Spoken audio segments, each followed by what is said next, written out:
This is an individual tragedy as well. Autism destroys families. More importantly, it destroys our greatest resource, which are our children.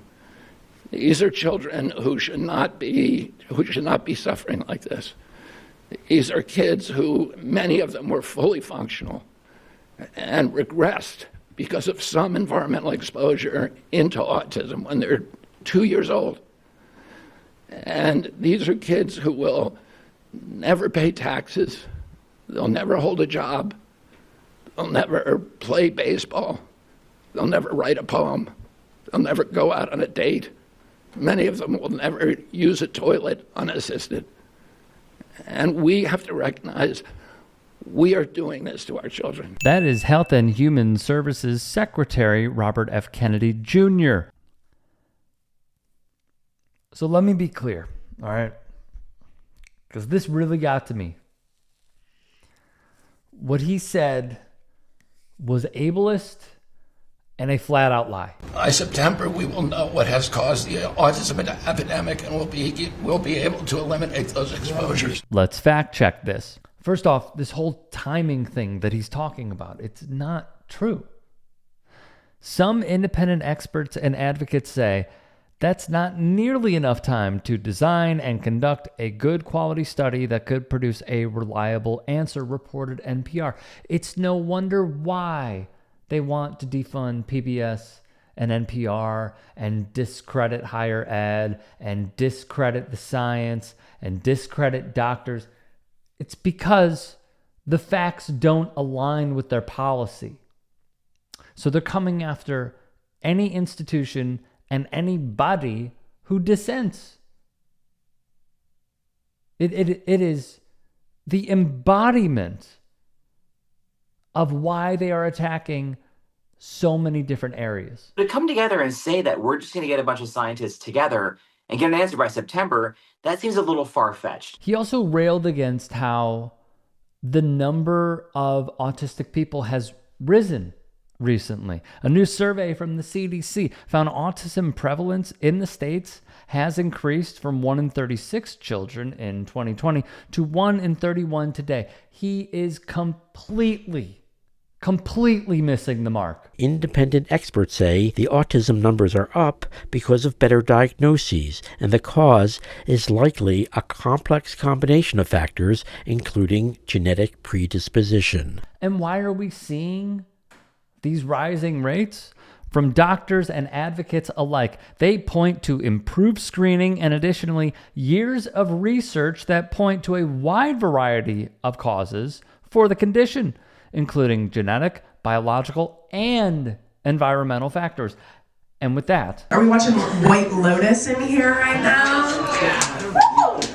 I once saw a psychic, and my dad passed away when I was younger, and she fully was possessed. She went, she's like, oh my God, your dad was just in me. And I was like, gross. And she was like, gross. Disgusting. He's dead. I introduced sports media member and comedian Rachel Bonetta. She has worked for big-time networks, mind you, and she made this announcement recently via her Instagram. I am autistic. I was diagnosed a few months ago, and it has completely changed my life in the way I understand it. I have always felt so much confusion about who I am, what I feel, and why I feel the way I feel, and I finally got the answers I've been looking for since I was a kid. I set out on a bit of a journey the last 8 months to learn more about my brain. I wanted to know exactly what was going on, and after a lot of testing, I was diagnosed with OCD, ADHD, ASD, and PTSD. RFK Jr. saying autism is an epidemic is LOL. Remember when depression and anxiety was such a taboo thing?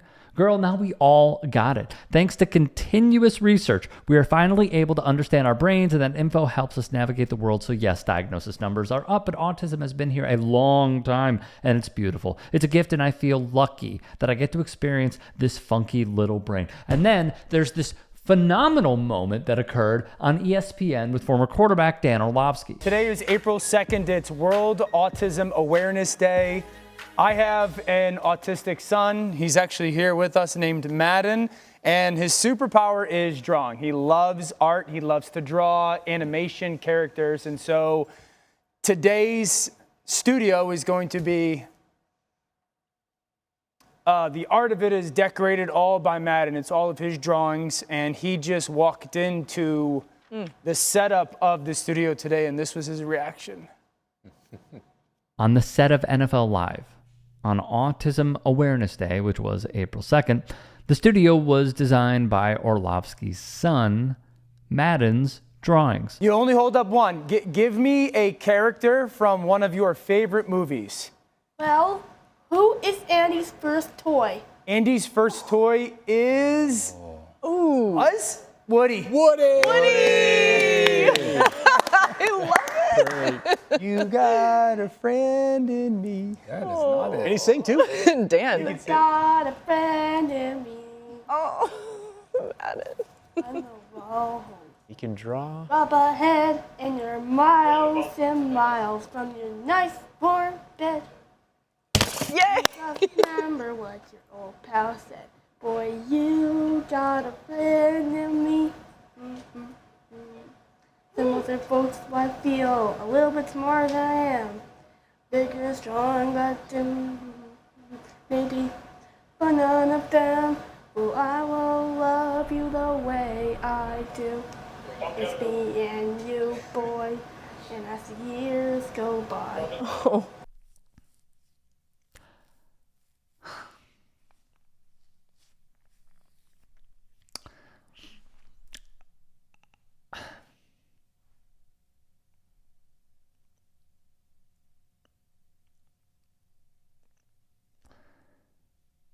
As you're watching this,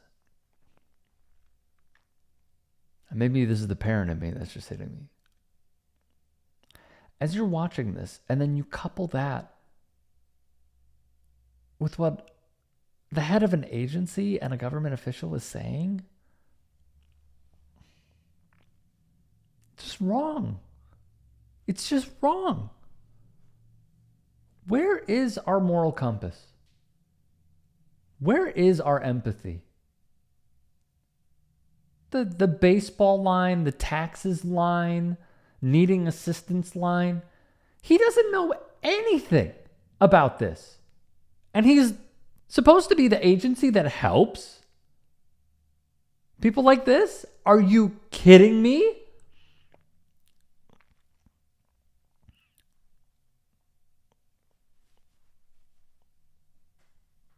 It's so evil, man. It's so wrong on so many levels. It's so wrong and hurtful. It tears my heart apart to hear stuff like this. Orlovsky would say, this is Madden in his truest form.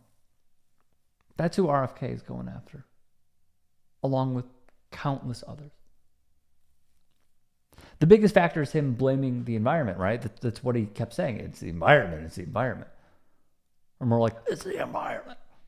So he called autism a preventable disease, adding, we know it's environmental exposure. It has to be. Genes do not cause epidemics. They can provide a vulnerability, but you need an environmental toxin. Well, should we hear from the experts? Yeah, we should. Should we push the experts to the forefront? Instead of MAGA dude go red team 123 on Twitter? Yeah, I think we should. Pretty solid time. Zachary Warren, a pediatric psychiatrist and autism researcher at Vanderbilt, stated, as a clinician, I wish I had better and, quite frankly, simpler answers for my families, but autism is not a single thing. It is a word we use in an attempt to capture a spectrum of behavioral strengths, differences, and vulnerabilities in order to help optimally support children.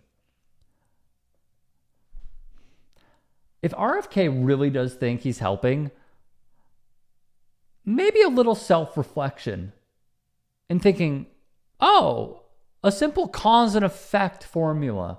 My cause was I said stuff that is very hurtful to so many people. And the effect is I'm getting ratioed into oblivion by people who have autism to fact check me. Or specialists or doctors in their respective fields to fact check me. Insane. One person who rebuked him. Autism is not a disease. It is a disorder. When our son was diagnosed in 2000 at 3 years old, we called it the never day. Why? Because this developmental pediatrician rolled out a laundry list of nevers that RJ would never do, never be, never have, never achieve. She said he would never mainstream in school, have friends, have meaningful employment, drive, live on his own, never say I love you, never play team sports. And so when the Secretary of Health and Human Services just ran off another never list, it triggered me in ways I can't even describe.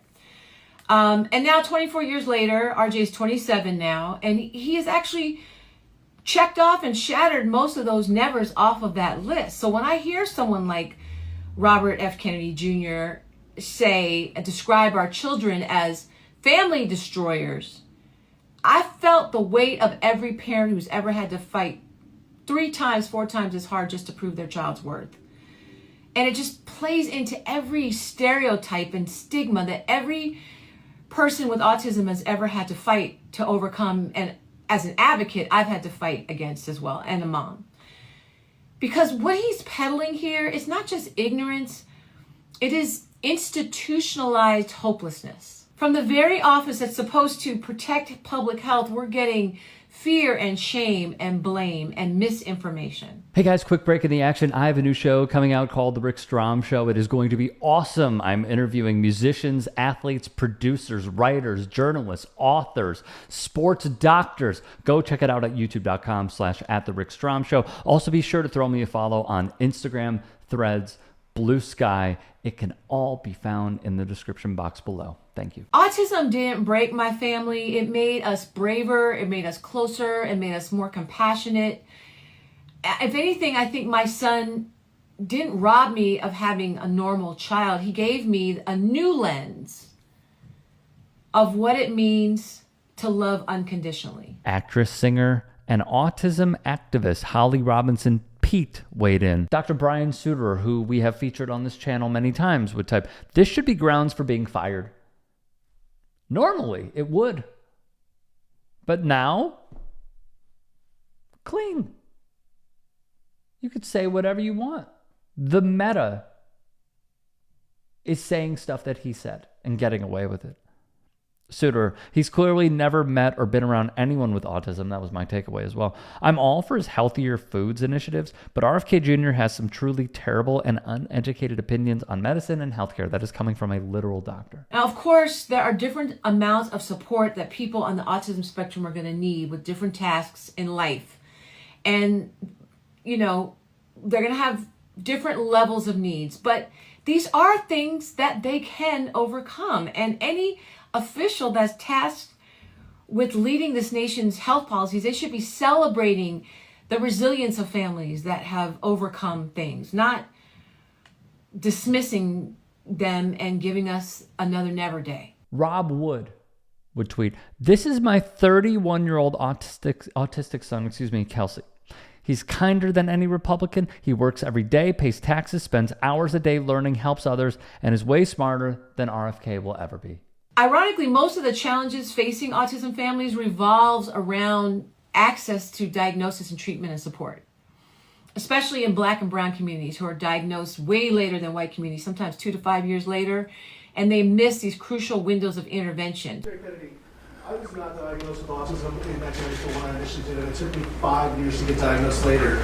You also talked about the fact that the numbers increased with Black and Latino people, but your own study says these findings may indicate that improvements in ASD awareness, identification, and access to services and communities among Black and Latino, Hispanic, and Asian children have improved.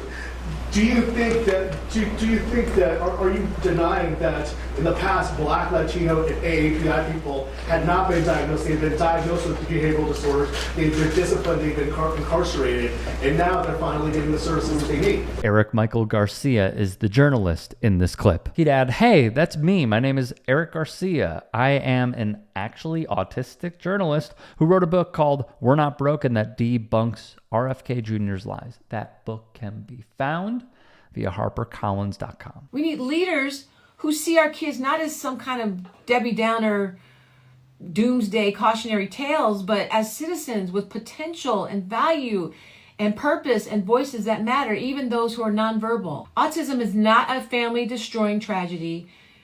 The negative way that people speak on it, that's the tragedy. If you can and are willing, please become a paid member here at TYT Sports.